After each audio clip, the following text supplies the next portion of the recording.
Welcome to Jackie's Literary Corner. I am Jackie, and I thought I would update you guys on what I'm currently reading. In case you're interested, I did do a video where I showed my TBR for Tome Topple, which unfortunately turned into a really long video because there are so many tomes I want to read. But anyway, I'm going to share my current reads, and don't. Okay, you're part of the reason why I'm redoing this. Sorry, it's my dog. I filmed this earlier, and then there was a whole period in the video where they were barking non-stop, and I had to talk really loud. So that's, at first I was going to just, whatever, and add some color to the video, but I'm refilming it anyway, so let me share my current reads. Okay, so first, I am doing a buddy read of North and South by Elizabeth Gaskell with my best friend Terry. The thing about me and Terry is there are so many, we both love reading it, and we both love, love the fantasy genre and stuff like that, but she's very particular about her books, and I'm a little more open to what I read, and so it's very hard to find a book for us both to read, and I feel like buddy reads will help me with some of the books I have here. But it's just, it's very hard to find books for both of us that we both like. I know she likes historical fiction, or at least certain, period dramas, not necessarily all historical fiction like I do, but she likes period dramas, and she's a romance. She likes romance. So, and I know she really enjoyed the miniseries, so she wants to read the book. And I have been wanting her to read the book for a while and watch the miniseries, so I introduced her to it, and then one day she watched it more recently and has realized how much she loves it, how much she enjoys it. So she had wanted to read the book and is borrowing a copy from a friend that actually lives in the same state as her. Unlike me, you can't do that.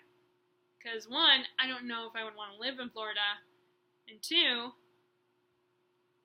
it's just, I can't live on my own. I mean, I could live with her, but right now it's just, I just got my job and everything, so I don't want to go through that process. But anyway,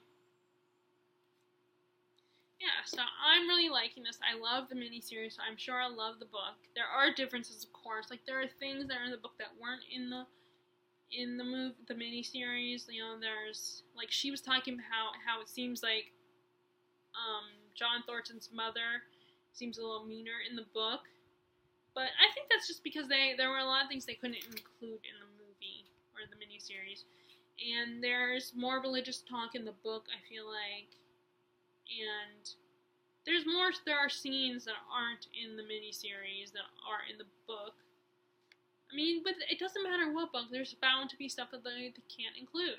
Doesn't matter what book it is. I am ahead of her, but I started this a while back, read the first few chapters, and then there were other books that caught my interest, so I took a break. So finally, I'm using this buddy read with her as motivation. So I've read a little bit more. I read more. I'm up to chapter 17, I think it is. I think that's the X, V, and the two I's. I think that's 17. The Roman numeral. So, in this, the part with the strike is where the workers strike on the masters.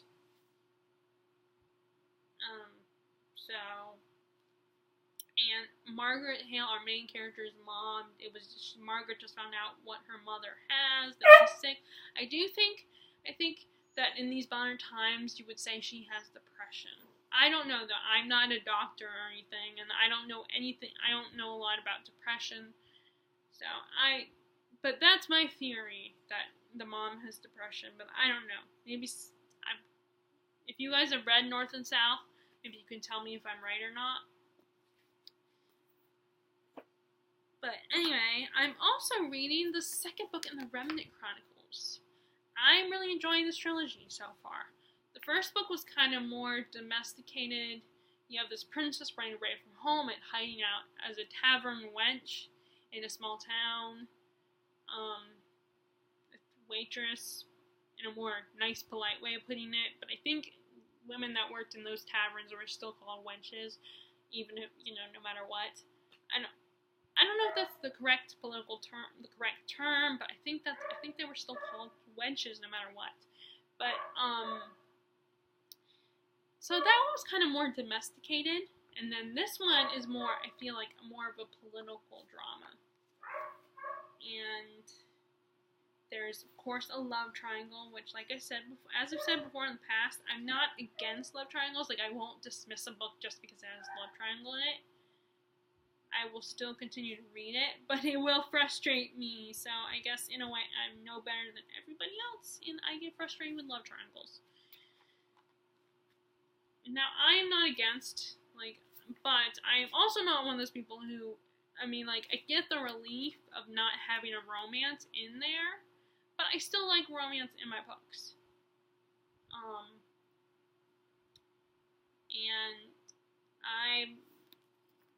But I do appreciate it when I appreciate when it's not in there, and I appreciate when it's in there, but it doesn't dominate the plot. Like the Raven Cycle, there is romance in there, but the main conflict of the plot is the characters trying to find this king in the Raven Cycle. So, but this one, like I said, the second one seems more like a political, like a game of chess.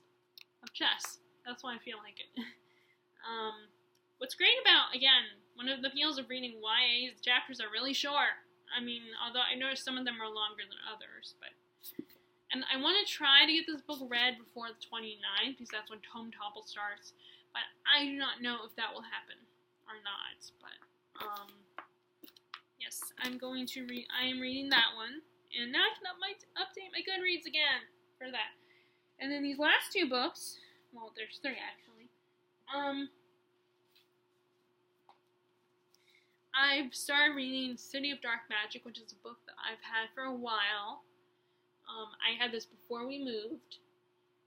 Now, I love series, and I enjoy a good, and I definitely appreciate when it's just a duology or a trilogy.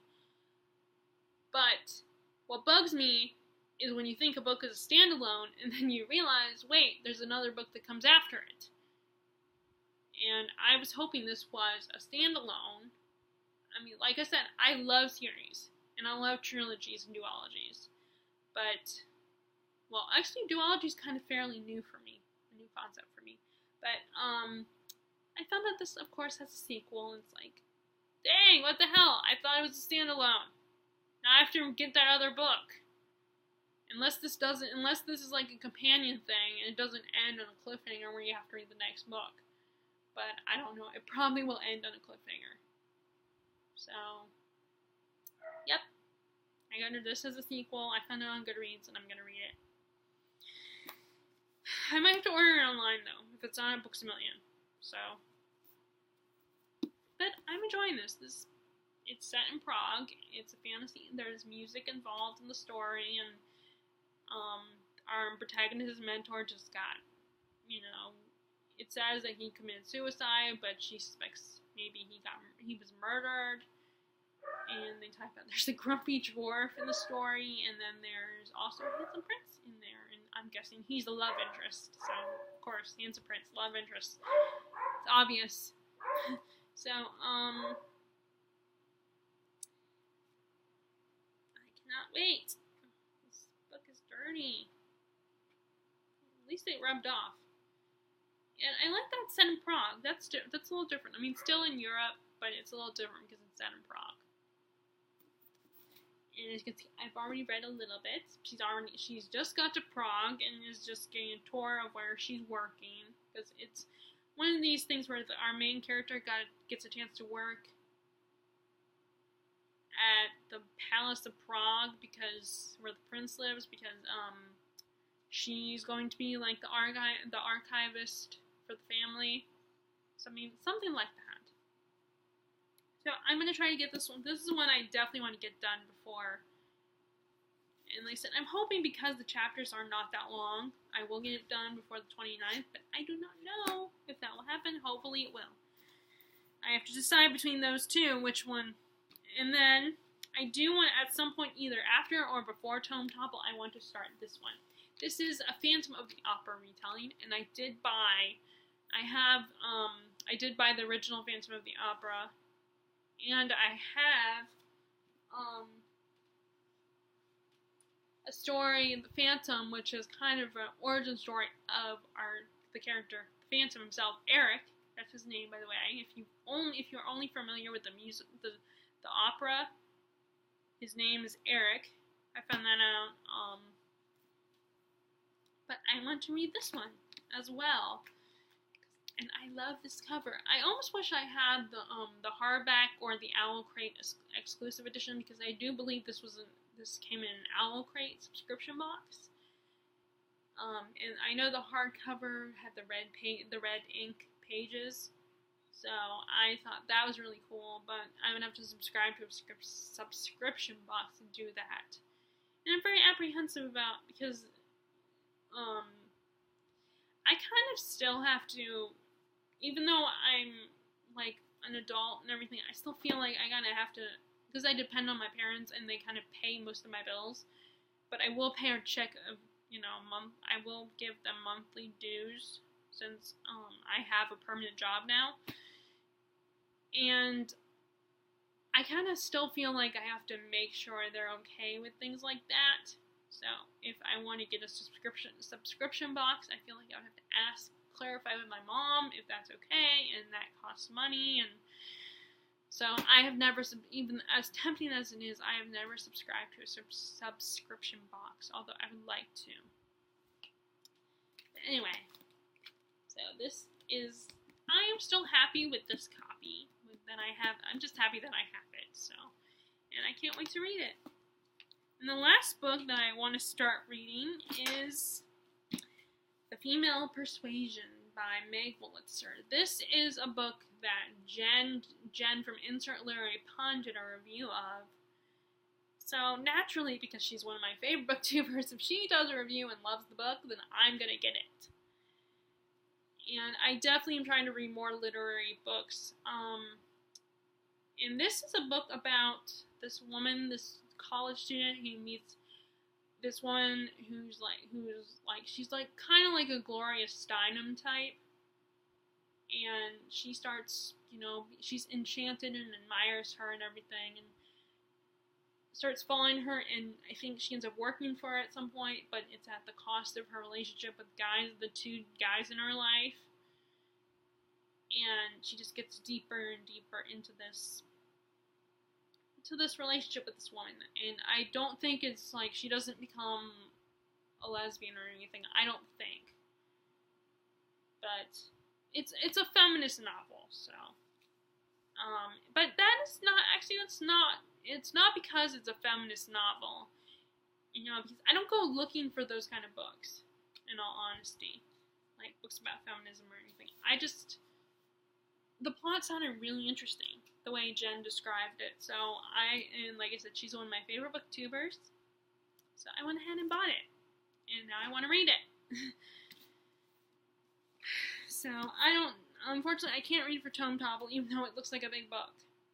And it still might take me a while to read it. So anyway, those are my current reads. So what are you guys reading? Feel free to share that in the comment section below.